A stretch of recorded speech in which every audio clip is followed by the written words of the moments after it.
की दुनिया से जुड़ी एक और सच्ची घटना को लेकर आपके साथ मैं हूं सना खान। क्या है आज की क्राइम स्टोरी, आइए आपको बताते हैं। अगर आपने अब तक हमारे चैनल को सब्सक्राइब नहीं किया है तो चैनल को सब्सक्राइब करें, वीडियो को लाइक और शेयर जरूर करें। फिजियोथेरेपिस्ट का पेशेंट बना प्रेमी, पति को किया रास्ते से साफ। हैरान कर देगी आपको ये कहानी। क्या है ये पूरी कहानी, आइए आपको बताते हैं विस्तार से। मामला उत्तराखंड के कोटद्वार का है, जहां पर कोटद्वार में 5 जून को सड़क किनारे मिले एक अज्ञात शव ने पूरे इलाके में सनसनी मचा दी। पौड़ी पुलिस ने 15 दिन की गहन जांच के बाद इस रहस्यमय कांड का पर्दाफाश किया। इस कांड में मृतक रविंद्र कुमार की पत्नी रीना सिंधु और उसके प्रेमी परितोष कुमार को इस पूरे कांड का मास्टरमाइंड पाया गया। दोनों ने मिलकर रविंद्र को शराब पिलाकर फावड़े से उसे हमेशा के लिए मौत की नींद सुला दिया और शव को कोटद्वार की खाई में फेंक दिया। 5 जून को कोटद्वार के दुगड्डा मार्ग पर सड़क किनारे एक अज्ञात शव मिलने से इलाके में हड़कंप मच गया। शव की पहचान दिल्ली के बसंत कुंज निवासी 56 वर्षीय रविंद्र कुमार के रूप में हुई। पौड़ी पुलिस ने तत्काल जांच शुरू की और 15 दिन की मेहनत के बाद इस पूरे कांड की परतें दर परतें खोली और जांच में सामने आया कि रविंद्र की इस पूरी मौत की साजिश उसकी 34 वर्षीय पत्नी रीना सिंधु और 33 वर्षीय प्रेमी परितोष कुमार ने रची है।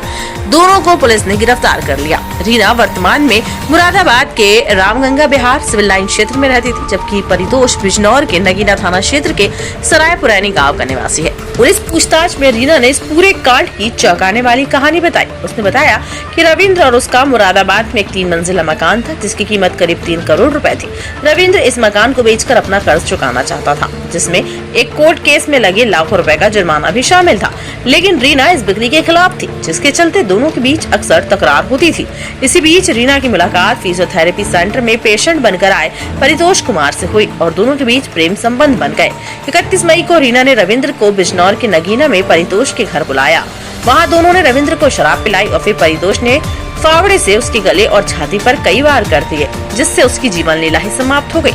इसके बाद दोनों ने रविंद्र के शव को उनकी SUV 500 गाड़ी में डाला और कोटद्वार के दुगड्डा जंगल में सड़क किनारे खाई में फेंक दिया।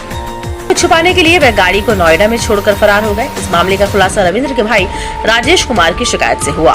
17 जून को राजेश ने कोटद्वार कोतवाली में शिकायत दर्ज कराई, जिसने बताया कि रविंद्र ने 2007 में अपनी पहली पत्नी से अनबन के बाद हरिद्वार में रहना शुरू किया। वहां उसकी मुलाकात रीना से हुई और 2011 में दोनों ने शादी कर ली। रविंद्र ने दिल्ली की पुश्तैनी जमीन बेचकर मुरादाबाद में मकान खरीदा, जहाँ रीना फिजियोथेरेपी सेंटर चलाती थी।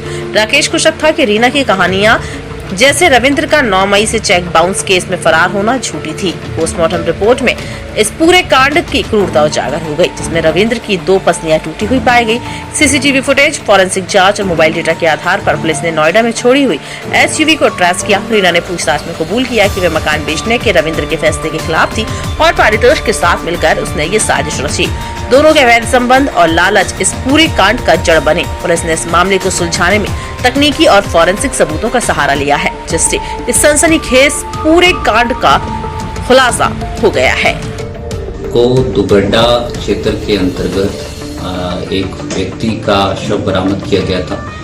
शिनाख्त करते हुए इस व्यक्ति की पहचान रविंद्र कुमार निवासी बसंत कुंज नई दिल्ली के रूप में की गई।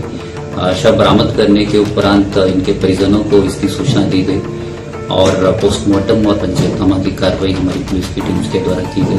पोस्टमार्टम में ये पाया गया कि उक्त शव पर काफी निशान हैं और कई चोटें भी हैं, जिससे ये प्रतीत हो रहा था कि शायद उस व्यक्ति का किसी ने मर्डर किया गया है। हमारी कोतवाल पुलिस की टीम के द्वारा धारा 103 BNS अर्थात मर्डर के अंतर्गत मुकदमा पंजीकृत किया